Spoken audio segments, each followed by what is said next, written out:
dia a todos. Rapaz, vocês merecem mesmo, viu? 8 da manhã no domingo, um monte de gente saindo de casa. Vou te falar, viu? Parabéns. Antes da palestra, eu queria comentar uma coisa, porque faz um mês que a gente perdeu o Silvio Santos, que é notavelmente o maior comunicador da história do Brasil. E faz muito tempo que eu vou em eventos de Bitcoin. E, cara, como falta comunicação pra gente? A gente era um bando de nerd, né, que não conseguia se comunicar, não conseguia se conectar com as pessoas, a gente tinha muita dificuldade. O Renato talvez seja uma exceção, ele trouxe toda uma era de comunicação pro Bitcoin e tá furando a bolha. Então, o grande Renato tá ajudando muita gente. E eu acho que o Silvio Santos é um grande exemplo de alguém que a gente pode admirar como comunicador. Então eu queria fazer aqui uma pequena homenagem.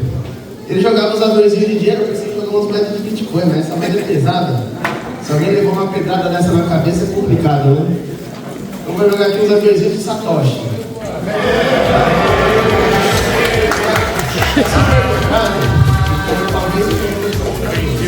Depois vocês falam comigo e levam um vídeo que tem uma porta do que é incluso.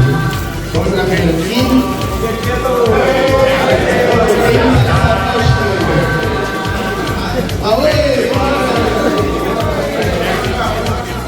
Esqueci de passar a idade.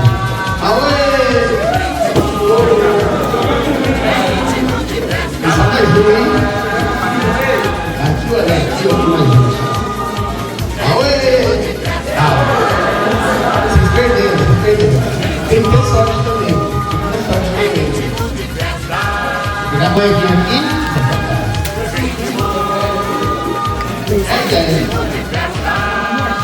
Tá na cabeça, hein, gente? Isso aqui é uma coisa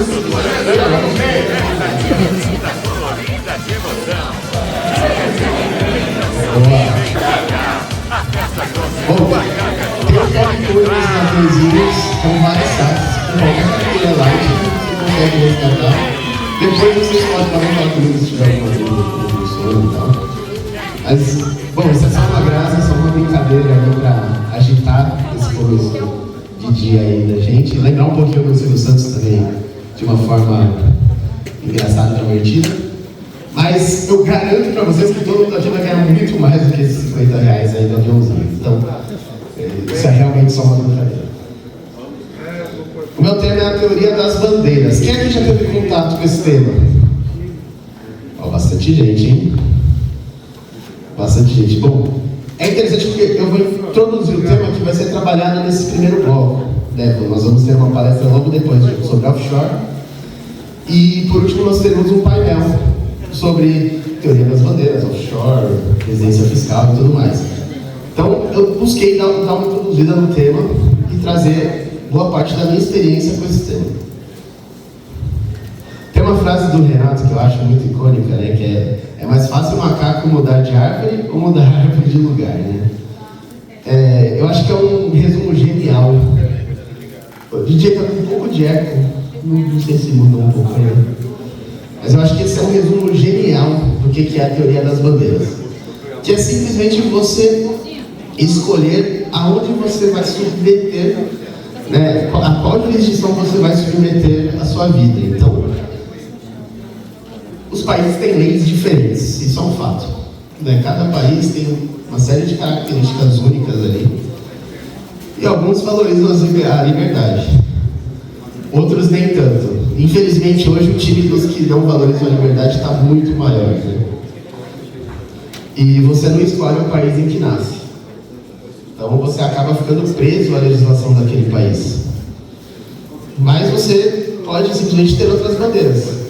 Então, em algumas características, em algumas situações específicas, você pode se submeter à lei de outro país. Harry Schuster criou lá nos anos 60 a teoria das bandeiras, né, que ela tinha 3 princípios fundamentais. A residência, então resida em um país em que sua renda estrangeira não é tributada. A parte de empreendedorismo, né, então manter as empresas em um país em que os ativos não são tributados, ou pelo menos são seguros e estáveis, né? Não tem um risco no Brasil da vida.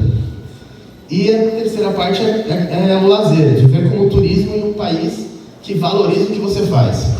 Então não adianta você querer ser surfista na Suíça, né? Tem que buscar as características específicas ali para ter uma qualidade de vida interessante, apesar de ter nascido num país ruim, de ter nascido num país que não tem tantas características boas. Não estou falando especificamente do Brasil. Em qualquer situação do mundo você vai ter, né, esse tipo de variação. E já nos anos 80, o H.G. Hill, né? Ninguém nunca encontrou esse cara, provavelmente ele é um pseudônimo, nunca foi revelado se era ou não, mas ele publicou uma série de livros ali na revista The Times, chamada de Perpetual Traveler, que é viajante perpétuo. Nesses livros ele se inspirou muito em Schultz, mas ele também trouxe mais duas bandeiras ali. Então, no final, a teoria foi consolidada como uma teoria de 5 bandeiras. Hoje tem muito coach que fala de muito mais, tá? Tem coach que fala em 7, já tem coach que fala em 10, já tem coach que eu acho que até vende bandeira, né? Porque é tanta bandeira que eles falam. Mas o que a doutrina diz, o que é estudado são 5. A primeira bandeira é cidadania e passaporte. Essa bandeira ela diz se você vai ser livre ou não para circular pelo mundo, como que vai ser feita essa circulação, se você vai precisar de visto, de autorização, pagar taxas e tudo mais. É uma bandeira interessantíssima. Muita gente me pergunta se vale a pena, né, fazer segundo passaporte, como tem descendência europeia, assim. E eu sempre respondo, vale muito a pena fazer o passaporte. A residência fiscal não. Fujam da residência fiscal europeia, quase tão ruim quanto a brasileira. Mas o passaporte europeu vale muito a pena. Você vai para os Estados Unidos sem visto, você vai para a Ásia sem visto, a Europa então já está inclusa no passaporte. É uma forma de abrir as portas do mundo aí para você, para a sua família, para os seus filhos, para poder abrir uma empresa. É realmente interessante pensar nessa bandeira como uma alternativa de liberdade. E para quem não tem essa possibilidade, seja por questão financeira ou questão familiar, não recente de europeus, busque alguma alternativa. Existem alternativas, existem países que vendem literalmente a cidadania, então é interessante sim. Outra frase interessante do Renato, né? Só existem paraísos fiscais porque existem infernos fiscais, e isso é um fato. Você vê que quanto pior é a situação, e a gente aqui no Brasil, a gente pode falar muito bem, assim, com muita propriedade sobre isso, né? Quanto pior é a situação em um país, maior é a demanda por aquela liberdade que ele está restringindo e mais países surgem oferecendo aquela alternativa, né? No caso do Brasil, nós temos aí Uruguai, Paraguai, Panamá, vários países muito próximos que oferecem uma série de alternativas interessantes aí para o brasileiro. Então a segunda bandeira é a residência fiscal. Aonde você paga imposto? Muita gente acha que residência fiscal é onde você mora. Nem sempre. Tem uma lei internacional que se você passa menos de 6 meses num país, você não é residente fiscal nele. Você é turista. Então, para ser residente fiscal num país, você tem que passar mais de 6 meses. Então você pode, explorando essa brecha, ter residência fiscal num país decente, quer dizer, num país que cobre menos imposto, ou até isenção de impostos, como Paraguai ou Panamá, e ter uma residência num país mais legalzinho, assim, de qualidade de vida. Então, você pode morar 6 meses em Paris e 6 meses em Nova York, 6 meses em Buenos Aires e 6 meses em Montevidéu, e ter a residência fiscal apenas no Paraguai. Você não vai pagar imposto de renda, nem em Paris, nem em Nova York, nem em Buenos Aires, nem em Montevidéu. Então, essa para mim é uma alternativa muito interessante que veio junto com essas ideias da teoria das bandeiras e que muitos advogados estudam e resolveram explorar essa situação aí pelo mundo afora, mas vale muito a pena fazer esse planejamento. Às vezes a gente nem percebe o quanto a gente paga de imposto. A terceira bandeira é o local em que você vai abrir a sua empresa. Nem sempre o local da sua residência fiscal ou o local em que você vai morar é um local interessante para você abrir a sua empresa. O exemplo que eu dei mesmo, o Paraguai. Para abrir empresa eu não acho interessante. Mas você pode abrir uma empresa no Panamá, esse da fotinha. Você pode abrir uma empresa na Espanha pela internet, sem nunca ter ido para a Europa. Então, você pode ter uma empresa nesses países, que o imposto é zero para rendas empresariais, e ter sua residência fiscal no Paraguai, que também tem imposto zero para rendas internacionais. E aí você vai reduzir a sua alíquota no Brasil 27,5%, né, que é a máxima, mas partindo de R$7 mil por mês já é fatiado em 27,5%. Partindo, você vai cair essa alíquota para zero. Então vale a pena fazer um planejamento desse. A quarta bandeira é do patrimônio. E aí é onde muita gente inventa a bandeira, né? O pessoal resolveu colocar o Bitcoin como uma bandeira nova, aí o Web3 virou uma bandeira nova, o NFT virou uma... É uma loucura. Não dá para ouvir coach, gente. Coach começa a criar produto para vender. Mas para mim tá tudo junto, tá? A bandeira do patrimônio tem ali onde você vai investir. Às vezes, e aí o Brasil é interessante, se você tiver muita grana para investir, os juros no Brasil são altos. Vale a pena investir aqui. Apesar da insegurança jurídica, apesar do Xandão, né? Juros altos sempre são interessantes. E a quinta e última bandeira são os playgrounds. Eu acho esse nome muito tosco, porque dá uma ideia infantil, né? Mas a ideia é basicamente que você vai buscar estar perto de um lugar em que as coisas que te agradam são permitidas, ou pelo menos não são fiscalizadas como em outros lugares. E assim, é extremamente genérico. É algo que depende muito do planejamento. Se você gosta de chalé em Aspen, ali na Suíça, Aspen é uma ótima opção. Mas se você gosta de surfar, não. Se você gosta de surfar, você vai para o Havaí, para a Ilha da Madeira, dependendo das ondas aí que você quer pegar. Então, essa questão dos playgrounds ela é muito específica. Mas assim, faz parte do planejamento. É sempre bom você ter ali aonde eu quero me divertir. Eu gosto muito de cassino, sou viciado em cassino.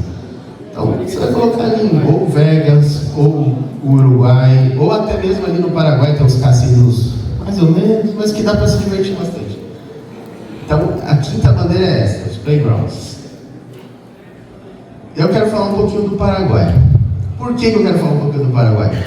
Porque antes eu trabalhava com tudo, né? Trabalhava com offshore no Panamá, queria convencer meus clientes a fazer o mundo. Até a questão do passaporte, eu ia atrás. E uma hora eu percebi que eu estava sendo um pato. O que é o pato? O pato não corre direito, não nada direito e não voa direito. Se vier um tubarão, se vier um lince, se vier uma águia, o pato ele está ferrado. Ele não é especialista em nada. Então eu falei, vou me especializar em alguma coisa. E sempre vale a pena se especializar em algo que mais pessoas vão comprar, né? Então o Paraguai é uma opção interessante, porque ele é basicamente uma opção genérica da teoria das bandeiras. Nele você tem uma residência fiscal interessante, abrir empresa, como eu comentei, não é tão interessante, mas você não precisa de empresa. Se a sua renda é internacional, você paga zero de imposto. Se a sua renda é nacional, o máximo de imposto que você paga lá são 10%. Então ele não tem essa questão que a gente tem aqui de pejotização, não tem CLT lá. Então o Paraguai é uma solução muito interessante e muito acessível. Então, muitas vezes a gente pergunta assim para o cliente, você conheceu na sua vida inteira 7 países, 5 países? Não, muita gente não conheceu. E é normal, né? É caro. Passagem é caro. No Brasil ainda que a gente tem que pagar a nossa passagem e a da Janja, fica mais caro ainda. Então, o Paraguai é uma opção interessante. Dá para ir de ônibus. Eu já fui de ônibus. E aí eu coloquei o meu currículo. Pulem as partes das pós-graduações, esse negócio de educação formal, isso aí não serve para nada, né? Só tem um monte porque estava na promoção. E eu coloquei aí o QR Code do meu Instagram e do meu canal no YouTube, Bitcoin em Liberdade. Mas sigam se quiserem, obviamente. Todas as minhas redes são hoje da BTC, igual tá aí no Instagram. Menos no Telegram, porque um filho da mãe pegou hoje da BTC primeiro e saiu dando golpe em todo mundo, se passando por mim. Então no Telegram eu tive que colocar @Felipe Ojeda. E é isso. Queria agradecer o pessoal da organização pelo espaço. E nesse QR Code tem um formulário da minha empresa, a Mochê Internacional. Quem vier por esse formulário, eu vou dar R$50 de desconto na consulta e 5% de desconto nos serviços. Quais serviços? Aqueles que a gente vai orçar. Eu ainda não sei o que você precisa, então não dá para falar quais são esses serviços exatamente. Mas eu falei que vocês vão ganhar mais que R$50. Até o final do dia vocês vão ganhar muito mais, e não estou falando de dinheiro não, estou falando de experiências compartilhadas. Principalmente aproveitem muito o network nesse tipo de evento. Tem muita gente braba aqui, não é um evento cripto de piramideiros, então aproveitem essa oportunidade. E é isso, pessoal. Vou abrir espaço para perguntas. Alguém tem alguma dúvida, alguma pergunta específica?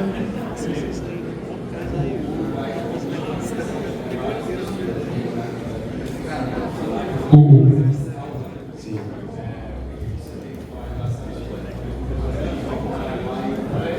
A pergunta é em relação ao Uruguai, porque vários bilionários, até como presidente do CEO do Nubank, vários outros já estão sinalizando que estão se mudando para lá, porque está tendo muito, o presidente está colocando muitos benefícios, né, em relação a empresas, que tem alguma coisa a ver com $500 mil investidos e tal, com 10 anos de isenções, etc. Então, um comparativo entre Paraguai e Uruguai, desvantagens, caso você já esteja ciente, né? Perfeito. O Uruguai é uma alternativa interessante, principalmente porque a qualidade de vida no Uruguai é muito melhor. É o melhor país da América Latina em qualidade de vida, então não tem comparação. A questão é o custo. O custo da vida no Uruguai é muito alto, é cerca de 40% maior do que em São Paulo, sendo que no Brasil, São Paulo é uma das maiores, e na América Latina o custo de vida de São Paulo é considerado o segundo ou terceiro maior. Então o Uruguai e Buenos Aires são bons locais para se morar, mas eu não faria residência fiscal nesses países. E já explico por quê. No Paraguai, desde a guerra do Paraguai, você teve um presidente de esquerda. Ele não terminou o mandato dele, ele foi impeachmentado. Então é um país extremamente conservador. É melhor pagar impostos num lugar que você sabe que eles não vão acelerar o Leviatã tão rápido, né? O próprio Uruguai, que tem mostrado uma série de opções interessantes, para a empresa é um bom lugar para abrir. Mas assim, vira e mexe, tem uma mudança política a cada 10 anos, a cada 15 anos, igual na própria Argentina. Então como é que você vai confiar num sistema que muda a cada 15 anos e uma canetada pode tirar todos os direitos que você lutou para conseguir, pagou caro para conseguir? E outra coisa, nós não somos daquele lugar. É uma coisa que eu sempre falo para o meu cliente: muito cuidado quando você está em outro país, você não é de lá. Na maioria dos países vai ter diferença de tratamento, vai ter diferença, a polícia vai tratar diferente, o juiz vai tratar diferente, é bem diferente. No Paraguai, o que eu senti é que a cultura é muito próxima da brasileira. Eles amam música brasileira, eles amam comida brasileira, eles adoram o brasileiro, principalmente ali em Assunção e em Cidade do Leste. Então isso eu achei interessante no Paraguai, além de ser mais barato, tanto para ir quanto para fazer tudo. No Uruguai é interessante para abrir empresa. Para abrir empresa para fazer residência fiscal é mais burocrático, é mais caro, demora um pouquinho mais. E tem essa questão de insegurança. Como é que eu vou num lugar que a qualquer momento o Che Guevara da vida vai assumir, vai mudar todas as leis? Acho que Tailândia. Mas aí eu não tenho experiência só experiência de cliente que foi como turista. Mas pra parte fiscal assim, nunca estudei essa parte da área. Tem mais alguma dúvida?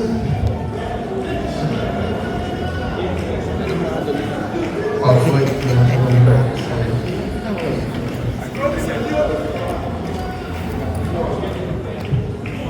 Olá, tudo bem? Uma pergunta: se eu comprei Bitcoin por uma exchange, tá? Não sei e tal, e mandei para minha carteira de corretora, não declarei isso. Perfeito. O que pode acontecer se eles me pegarem? Vou pagar a multa ou vou ser preso? Você quer saber no Brasil? No Brasil você vai pagar a multa e vai ter um imposto. E se você não pagar o imposto, você vai preso. No Paraguai, o Bitcoin é considerado uma renda internacional, e a renda internacional ela tem alíquota zero. todo imposto que tem alíquota zero, a sua obrigação de declarar, apesar de algumas leis dizerem que você tem que declarar, a sua obrigação também é zero, porque a punição é uma multa proporcional ao imposto. Se o imposto é zero, a obrigação é zero. Então, no caso do Paraguai, não teria problema nenhum. Você poderia entesourar esse Bitcoin, então criar uma origem para esse Bitcoin, declarar, para ter uma questão assim de limite de crédito, para ter um Bitcoin declarado, caso você queira mais para frente ir para El Salvador, abrir uma empresa, ou para Lugano na Suíça, pode ser interessante. Mas fora do Brasil, nesses países em que não há uma lei de cripto, você não tem essa questão de consciência KYC tão forte. Porque ninguém declara, não tem obrigação de declarar, só quem declara são as corretoras, mas ninguém paga imposto sobre aquilo. Então acaba que aqui a polêmica é muito maior por causa disso. A regulação, além de já estar enorme, ela só cresce, né? Então, realmente... Pode ser que eles não peguem, no meu caso, por exemplo, pode acontecer. Que eles Tomara. Não, assim, aqui no Brasil você tem uma questão também de que o imposto de renda ele prescreve em 5 anos. Então, se você comprou em 2024, você tem a obrigação de declarar em 2025, e de 2025 para frente você tem 5 anos para prescrever esse imposto de renda. Então, depois de 5 anos, em 2030, mesmo que o governo ache esse Bitcoin, ele não vai poder fazer nada, mas ele vai querer cobrar multa, porque a multa não prescreve nunca. A multa ela é mensal, então pode aparecer uma multa aí no boletim. Bom dia a todos. Tratando-se de residência fiscal de criptoativos, pegando isso que você falou também, é mais interessante o Paraguai ou o El Salvador, por exemplo? Ótima pergunta. Bom, El Salvador é muito interessante por essa questão do Bukele, de tudo que ele vem fazendo, de toda a questão, até mesmo de empreendedorismo lá, que é acelerado para startup cripto. Então, qualquer empresa cripto que queira empreender, El Salvador é um bom canal. Mas é um país que você não tem uma confiança política tão séria quanto no Paraguai. Acaba caindo naquele mesmo caso que eu comentei sobre o Uruguai e a Argentina. Né? O Bukele está fazendo um ótimo mandato. E o próximo presidente? E se o Bukele morrer? Né? Será que vão conseguir manter isso? Será que vão conseguir manter esse narcotráfico que dominava o país longe das esferas políticas? E será que esse incentivo em cripto, eles vão conseguir segurar a pressão internacional do FMI, do Banco Global e tudo mais? Talvez não. Então eu não faria residência fiscal em El Salvador, eu não me planejaria para morar lá, porque morar lá eu conheço muita gente que está morando lá. É bem difícil, a questão de... é um país muito pobre, é um país realmente muito mais pobre do que o padrão que a gente está acostumado. Pobreza no Brasil, pobreza no Paraguai, pobreza na Bolívia, não, lá é muito mais pobre, é pobreza de possibilidades também. Então é bem mais difícil empreender lá. Mas para uma empresa cripto, principalmente no Vale da Mineração, vale a pena.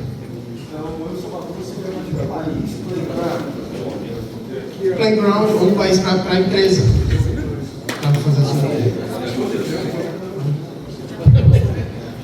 Bom dia, meu nome é Lucas Felipe. Eu queria perguntar quando que seria o momento para eu pensar em colocar minha empresa em outro país. Porque, por exemplo, eu pago hoje o Simples Nacional.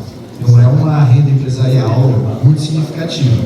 Mas qual que seria o momento para começar a pensar em querer colocar em outra bandeira?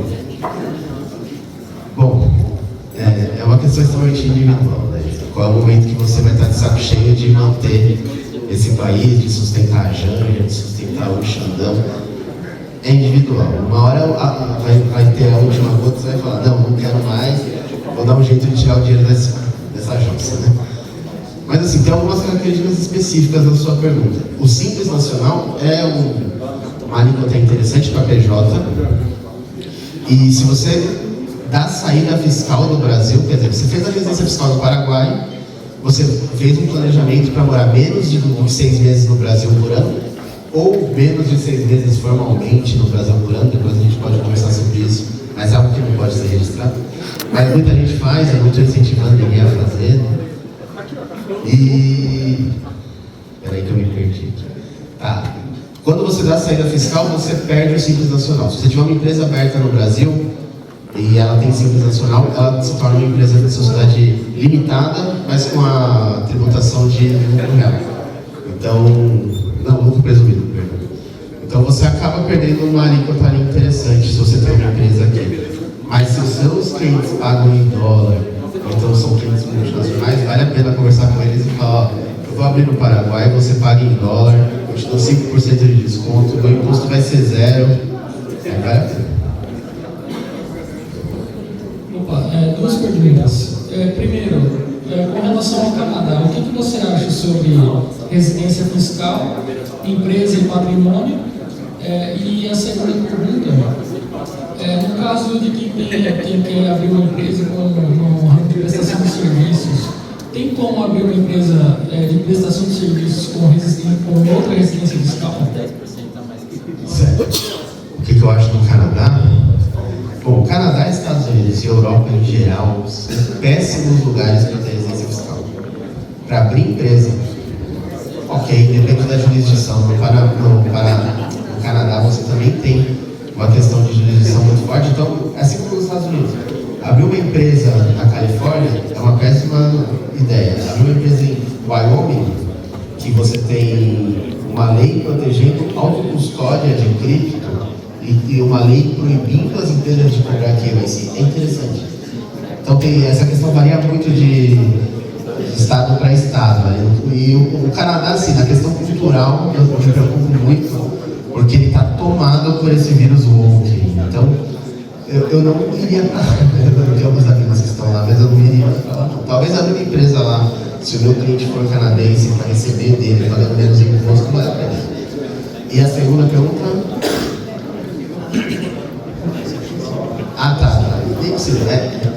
Para abrir uma empresa de prestação de serviços sem offshore. Dá sim. Na verdade, a maioria dos clientes que abrem uma empresa, eles fazem para prestar serviço. Então, geralmente programador. Porque assim, o programador no Brasil ganha X, se ele trabalhar para um cliente americano com uma offshore recebendo em dólar, ele vai ganhar 4x. E ainda paga no imposto 0, porque ele vai receber via offshore. E aí tem aquele trade-off de no Brasil você vai ter que ter um cartãozinho pré-pago, alguma coisa para você consumir sem ter que ficar fazendo remessa internacional, porque remessa internacional no Brasil tem uma tarifação absurda. Eu já fiz uma que estava 25% de imposto só na remessa. Então, e para isso o cripto ajuda muito, principalmente o Bitcoin ajuda muito. Você consegue mandar para qualquer lugar do mundo em 1 hora, qualquer quantia. Tem alguns cartões pré-pagos bem interessantes. Oi, bom dia, Eduardo. Queria saber o que você acha sobre a posição de rolante. Não sei se tem muita gente aqui de rolante ou que tenha conhecimento do que está acontecendo lá.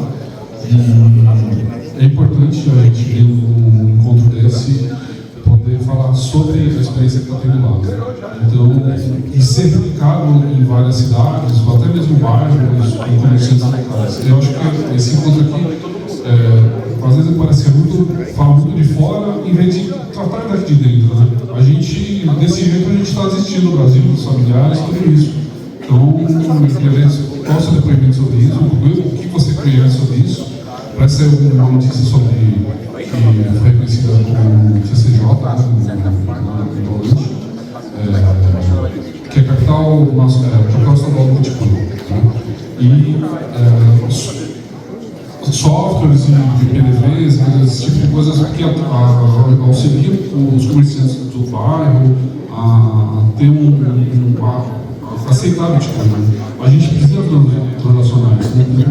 Se não transacionar, não vai ter futuro. Não vai ter futuro. Bitcoin vai ser só um depósito, vai ficar lá para guardar e vai trocar por dinheiro, por real, por dólar, USD, por aí. Concordo com esse final em fases. Eu acho que existem fases da moeda. A Bitcoin eu acredito que organicamente ainda não chegou a essa fase do gasto, da transação. Apesar de que nós tivemos uma fase ali em 2013 com o Silk Road, promovendo a utilização do Bitcoin como forma de pagamento.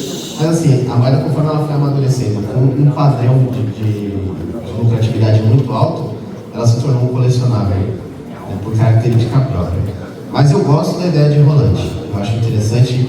Quando eu criei a comissão de criptomoedas lá de São Caetano, eu tentei fazer isso em São Caetano, conversei com a associação comercial, conversei com um monte de empresários, é algo extremamente difícil, a prefeitura não colabora, ela quer saber de cupom fiscal, de nota fiscal de tudo. É óbvio que eles não querem receber impostos em Bitcoin, mas eles querem saber como que a transação foi feita, e isso é algo que complica muito. Então o Rolante tem uma experiência interessante.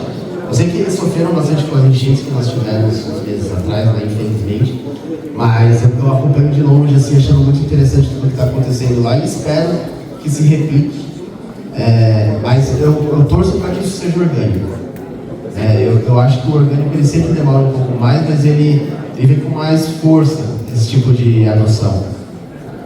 Quando você tem um empresário, em 2013 mesmo, nós tínhamos ali o Jesus do Bitcoin, o Roger Ver, promovendo a adoção do Bitcoin em Wall Street. O Wall Street até hoje duvida do Bitcoin, né? Agora, com os ETFs que eles estão... Você tinha vídeos do Roger Ver distribuindo Bitcoin de graça no Wall Street, dando wallet ali com 1 Bitcoin, com 10 Bitcoin. E o pessoal não levou a sério. Eu acho que o orgânico sempre costuma ser melhor. Ô Geda, beleza? Eu queria que você falasse um pouco da dificuldade e da tua experiência de quem quer viver a teoria das bandeiras, mas tem filhos. Rapaz, esse é bom. Bom, viajar com filhos é uma dificuldade. Viajar para vários países, adotando várias residências. Então, o nômade digital com filhos, ele tem muita dificuldade. Com pets também. Esses dias me perguntaram sobre pets. Falei, cara, imagina viajar com um cachorro de avião a cada 2 meses. Pô, a chance desse cachorro não chegar no final do ano é enorme. Ele vai ficar na bagagem ali, é perigoso. Não façam isso. São escolhas. Se você escolher ter cachorro, fica num lugar. Pode ser o Paraguai, pode ser o Uruguai, mas fica lá. Ou então pelo menos tem alguém para cuidar do seu cachorro e aí você viaja. Sobre filho já não é assim. Filho você sempre vai ter que ficar com o próximo dele. Existem algumas alternativas de homeschooling. Existem cartilhas internacionais, principalmente sediadas aí nos Estados Unidos, que você paga uma quantia por mês e eles te dão um material, eles indicam professores locais e eles fazem uma série de acompanhamentos, que é justamente para essa galera nômade digital, porque nos Estados Unidos é bem comum ter nômades digitais, lá já não é algo tão recente, né? E inclusive aquela galera que viaja o mundo em veleiro, esses têm mais dificuldade ainda, né? Porque uma coisa é você estar num país que tem escolas e tal, e tem toda a burocracia. Agora, o veleiro é o seu país. Você está no meio do Pacífico, você não tem vizinho, mas você também não tem escola, você também não tem um hospital. Então, esse tipo de planejamento é bem complexo. Bem complexo. Mas com essa questão do homeschooling, dá para fazer. Existem escolas de padrão internacional também que você pode procurar, por exemplo. Aí o Canadá se tornou uma opção interessante, porque você tem a escola que dá a mesma aula naquele dia, nos Estados Unidos, no Canadá, em Londres, na Austrália. Então você acaba usando isso para fazer parte do seu planejamento. E não pagando em você lugar nenhum, que é lindo. Alguma pergunta?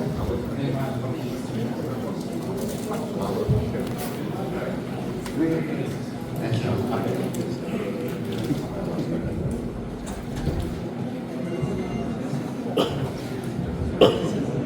Bom dia. Bom dia. Suponhamos que eu tenho um amigo que tem um documento de identificação do Uruguai e do Paraguai. E esse suposto amigo utilizou esses documentos para fazer o KIC em algumas corretoras. Como que fica o reporte dessas corretoras? Isso vai ser no Brasil, vai ser no país onde está o documento de identificação, porque a nacionalidade continua brasileira, mas todo o processo do KIC foi feito com um documento de identificação no país. O reporte vai ser feito para aquele país. A questão é se aquele país vai informar o Brasil. Se o Brasil pedir, o país vai informar. Então, eu vejo muita gente falando na internet da residência fiscal de Palau, que é $250 por ano, mas você nunca tem que ir lá e tal. Cara, Palau é uma ilha com 10 mil habitantes. Vocês acham que o Banco Mundial vai olhar para Binance tendo 1,5 milhão de contas em Palau e vai falar: opa, tudo bem, né? De repente esse país resolveu ter mais pessoas. Não, é uma ilha.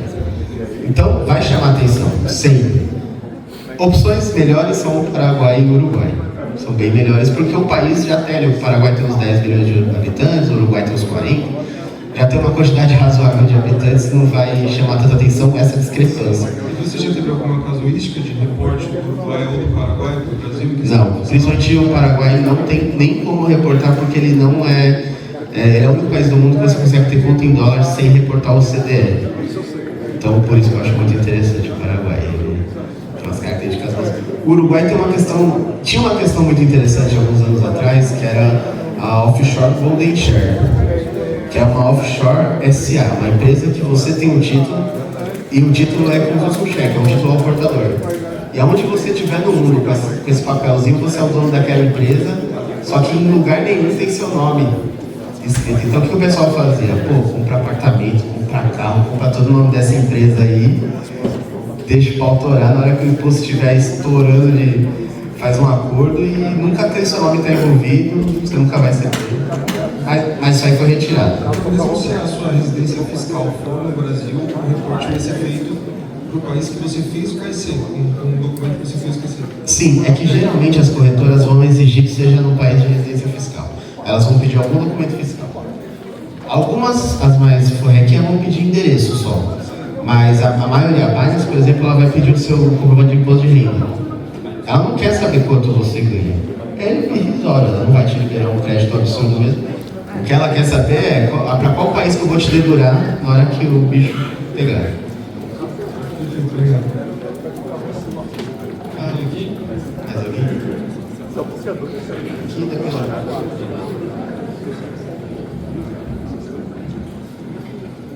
Mais uma pergunta, Sheila. Para pessoas que têm um certo risco jurídico, realmente é mais conveniente o Bitcoin para se garantir?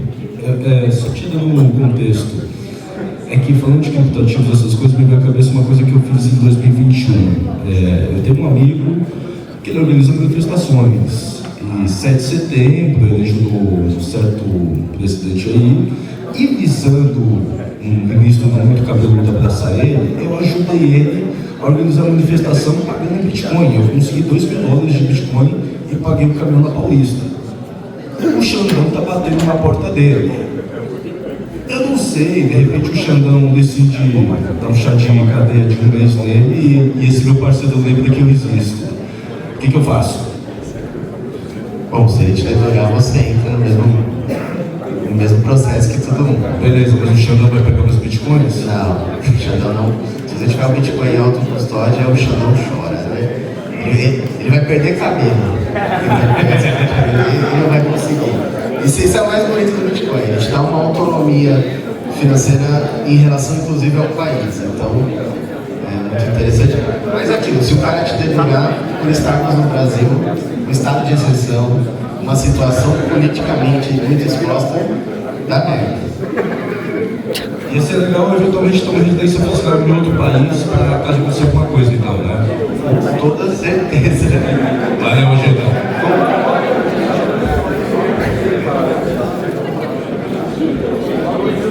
Bom dia. Eu queria perguntar para ti sobre o que tu achas de Japão como playground e Dubai para sede de empresa. Tá, Japão como playground. Bom, né? Depende das suas aptidões ali. Se você tiver Bitcoin e quiser usar no seu dia a dia, o Japão não é tão interessante, mas para várias outras coisas pode ser. E Dubai. Dubai para a empresa é muito interessante, mas extremamente caro. Tá, toda a questão ali em Dubai, ela parte assim de $100.000 por ano de taxas para você manter uma residência fiscal, abrir uma empresa offshore. É caríssimo, mas é muito interessante. O passaporte de Dubai é realmente muito interessante, mas é algo que é extremamente inacessível. Primeiramente, todos. Minha pergunta é sobre uma estrutura. Para saber se é válido, se está perfeito ou se não está. Um amigo tem uma residência no Uruguai e é brasileiro. Mas é fiscal ou ele mora lá? Não, ele é brasileiro. Tá. Tem uma residência no Uruguai. Fez um cadastro numa corretora Kraken com o RG uruguaio, certo? vive de DeFi, com taxas, piscinas de liquidez e parará. E aí ele faz a negociação dele no mundo Web3, traz os lucros para a corretora, transforma para dólar, joga o dólar numa conta dele, no nome dele, no Uruguai. Essa corretora é Kraken. Tá. Ele traz em dólar, ele tira em dólar. Ele tira da Kraken, o dólar da Kraken, joga numa conta do Uruguai, beleza? Dele. Dessa conta dele, como pessoa física do Uruguai, ele manda só o dinheiro para uma conta no LLC americana, porque como os Estados Unidos não gosta muito de transação cripto, ele manda só o dinheiro. E aí ninguém sabe de onde veio esse dinheiro, mas veio, entendeu? Mas não sabe qual foi o processo. E aí uma LLC, uma empresa, não tem nada a ver com ele do Brasil, uma empresa, e esse dinheiro está indo do Uruguai para os Estados Unidos, não está saindo do Brasil, entendeu? E aí, 0 a 10? É um ótimo planejamento, né? Extremamente burocrático, ele exige pelo menos um dia por mês aí de trabalho o dia inteiro para fazer essas transações, mas é um ótimo planejamento. Se ele não tiver resistência fiscal no Brasil, está perfeito. Então ele está no risco de, em algum momento, eles reportarem, principalmente o Uruguai, reportar a receita brasileira. Reportou.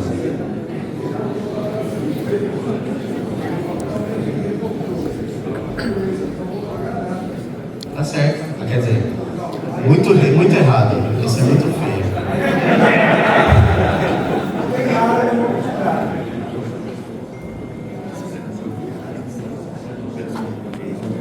Ah, tá. Tá. Então vou dar essa vez. Pessoal, depois dessa pergunta a gente vai encerrar, vai ter outra palestra e depois vai ter um painel comigo e com o pessoal que também fala de offshore e tudo mais. Então aí depois vai ter mais perguntas. Então podem segurar as perguntas. Mas voltando.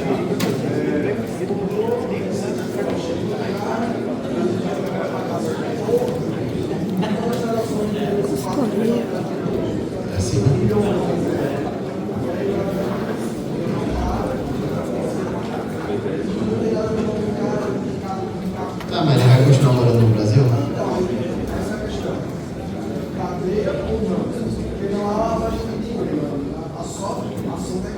Sonegação da cadeia. Às vezes vale a pena.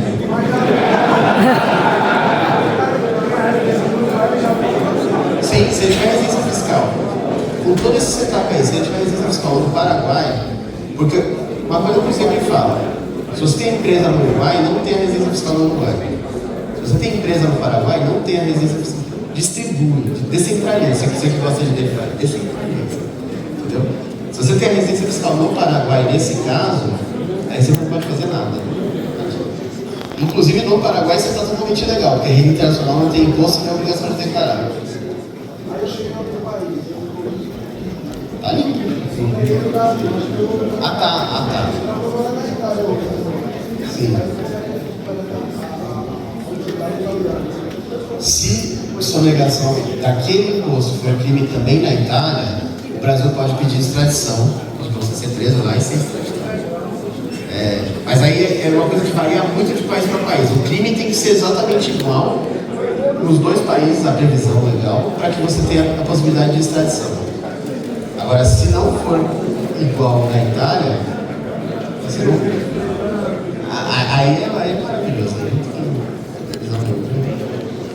Bom, pessoal, muito obrigado. E tá aí, hoje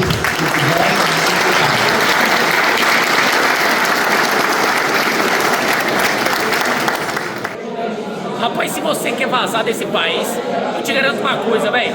Procure Mochê Internacional, fale com Mocheda. Se você tem que picar a mula desse país, o lugar é esse daqui, porra. Fale com Mochê Internacional, bicho. Não é isso não? É o quê? Rapaz, olha aí, bicho. Se um tigre entrar na sua casa, entrar na sua casa, o que você prefere? Você come o tigre ou deixa o tigre comer sua família? Rapaz, hã? Cabalística, hein? O que você faz nessa situação, bicho? É o quê? É o quê, rapaz? É o quê? É assim ou é assim? Você prefere o quê? O dedo ou o punho fechado? Retire o que você disse. O que você prefere? Retire. Foi você que Retire disse. o que você Foi você disse. que disse, porra. Retire o que Não foi você disse, porra. Se você é homem, retire o que você disser. É Foi o você quê? que disse, É porra. o quê? Você disse que Ludmilla não se fudeu, não foi você que disse, porra. Muito bom.